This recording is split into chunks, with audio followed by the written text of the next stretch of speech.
करो विदाई हम सब हिंदू भाई भाई। सनातनी हिंदुओं को एक करने के लिए पदयात्रा पर निकल रहे। हिंदुओं को एकजुट करके एक हिंदू राष्ट्र की हुंकार भरने वाले बाबा बागेश्वर ने अब खुद सनातन की ध्वजा अपने हाथ में थामकर हिंदुओं को जगाने का प्रण लिया है। बाबा बागेश्वर ने ऐलान किया कि अगले 9 दिनों तक वो खुद 160 किलोमीटर पैदल चलेंगे और सोए हिंदुओं को जगाएंगे। जो हिंदू होंगे, जो कट्टर हिंदू होंगे वो शामिल होंगे, नहीं होंगे तो घर पड़े पड़े चिल्लाएंगे, हम क्या कर लेंगे। जो आएगा, जिसका जमीर जिंदा होगा वो आएगा, हम कारवां जुड़ता जाएगा। देखना एक दिन ऐसा आएगा पूरा देश जुड़ जाएगा। बाबा बागेश्वर का प्रण है कि जब तक हिंदू जाग नहीं जाता, जात पात के बंधनों से उबर नहीं पाता, तब तक वो न थकेंगे न हार मानेंगे और असंख्य सनातनियों को एकजुट करने के लिए लड़ते रहेंगे। इस यात्रा की चर्चा सिर्फ देश में ही नहीं बल्कि आसपास के विदेशों में भी है। क्या लगता है विदेशी जो हिंदू हैं वो भी इस यात्रा में शामिल हो सकते हैं? आपको दिखना नहीं है, वहाँ नेपाल वाले भी अपना ध्वज लेकर के खड़े हैं। नेपाल से भी आए हैं, भारत से भी आए, पूरे विश्व के लोग आ रहे हैं। जिनका जमीर जिंदा है वो आ रहे हैं। हम तो निकलेंगे, बाकी हनुमान जी की इच्छा। क्योंकि माहौल चुनावी है। अभी झारखंड, महाराष्ट्र और उत्तर प्रदेश में चुनाव हुए और इसके बाद दिल्ली में विधानसभा चुनाव होने वाले हैं। इसलिए बाबा बागेश्वर की इस पदयात्रा को चुनावी चश्मे से देखा जा रहा है। हालांकि बाबा बागेश्वर ने रिपब्लिक भारत से बातचीत करते हुए साफ कह दिया कि उनकी कोई पार्टी नहीं, वो किसी दल के नहीं हैं, तो बस भगवान राम के। और जो भगवान राम का है, सनातन की बात करता है, बाबा बागेश्वर उसी के साथ खड़े रहते हैं। विरोधी और लोग ये पूछते हैं कि पंडित धीरेन्द्र कृष्ण शास्त्री की पार्टी कौन सी? हम किसी भी पार्टी के पोषक नहीं है। हमें राजनीतियों के चक्करों में नहीं पड़ना है, न राजनीति के चक्कर में पड़ना है। हमारी कोई भी पार्टी नहीं है, बजरंगबली की पार्टी है। इन सबको हम हनुमान जी से जोड़ने निकले हैं, इसलिए हमारी बजरंगबली की पार्टी, उसका निशान मुकद्दर है, उसका नारा जो राम का नहीं वो किसी काम का नहीं। 9 दिनों तक चलने वाली इस पद यात्रा के लिए छतरपुर से खास तैयारियां की गई है। देश भर से हजारों सनातनी बागेश्वर धाम पहुंचे। इन लोगों के रुकने के लिए कतारी फार्मेसी कॉलेज में खास इंतजाम किए गए, जिसमें करीब 30,000 लोग रुक सकते हैं।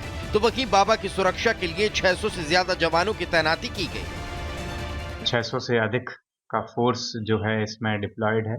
इसमें पुलिस मुख्यालय भोपाल के द्वारा, आईजी महोदय सागर के द्वारा एवं जिला स्तर पर पूरा फोर्स को एकत्रित किया गया है। उनको अलग अलग दायित्व दिए गए हैं और इस प्रकार से हम पूरी कोशिश कर रहे हैं। बागेश्वर धाम की समिति के साथ भी संयुक्त प्रशासन पुलिस की बैठक हुई है कि शांतिपूर्ण ढंग से और एक बेहतर तरीके से ये यात्रा यहाँ से आगे बढ़े और संपन्न हो।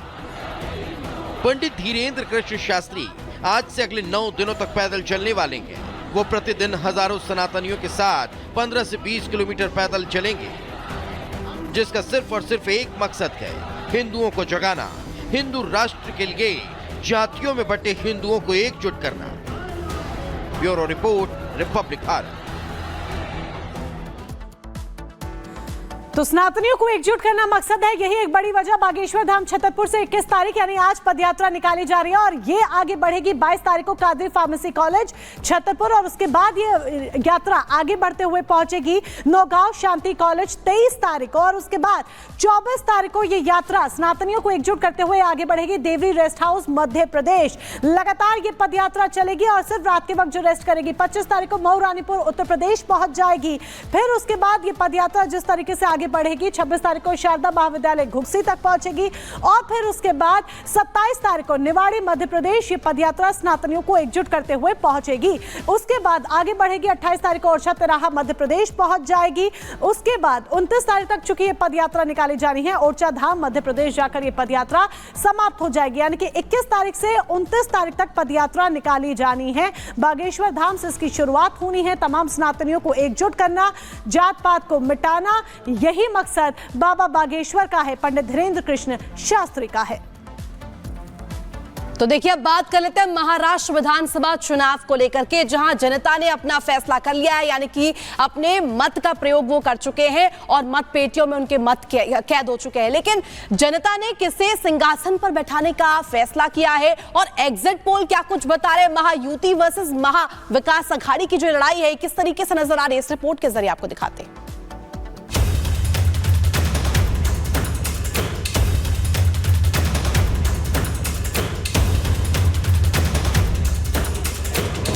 महाराष्ट्र में सत्ता की गद्दी पर कौन बैठेगा, सूबे का सियासी मुखिया कौन होगा, इसका फैसला जनता ने ईवीएम में लॉक कर दिया है।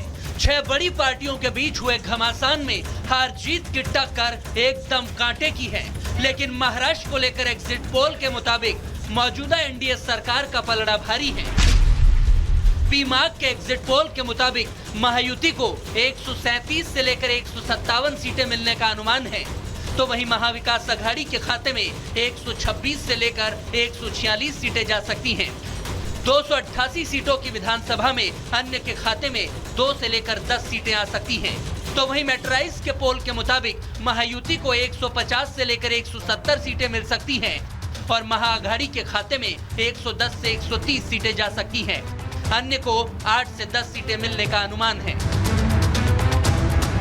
यानी शिंदे सरकार पर जनता ठप्पा लगाती नजर आ रही है। हालांकि ये अनुमान है, लेकिन दावा दोनों ओर से जीत का हो रहा है।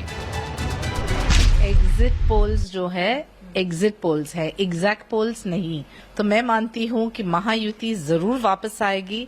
एकनाथ शिंदे जी, देवेंद्र फडणवीस, अजीत पवार का जो काम है वो महाराष्ट्र ने देखा है। एग्जिट पोल पर से तो लोगों का विश्वास, भरोसा उठ चुका है, क्योंकि कई राज्यों के परिणाम एग्जिट पोल के विपरीत आए हैं। हम ये मानकर चलते हैं कि ठीक है, एक इंडिकेशन तो आप बताते हैं एग्जिट पोल के जरिए, लेकिन उस पर पूरा विश्वास, भरोसा नहीं किया जा सकता है। हम पूर्णतः आश्वस्त हैं कि भारतीय जनता पार्टी और एनडीए को और महाराष्ट्र में महायुति शानदार विजय की तरफ आगे बढ़ रही है।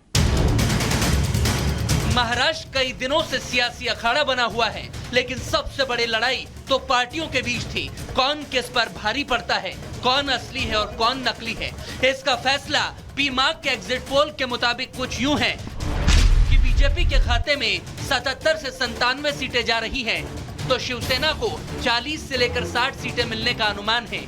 एनसीपी के खाते में 4 से लेकर 16 सीटें हैं, तो वहीं कांग्रेस को 41 से लेकर 59 सीटें मिलने का अनुमान है।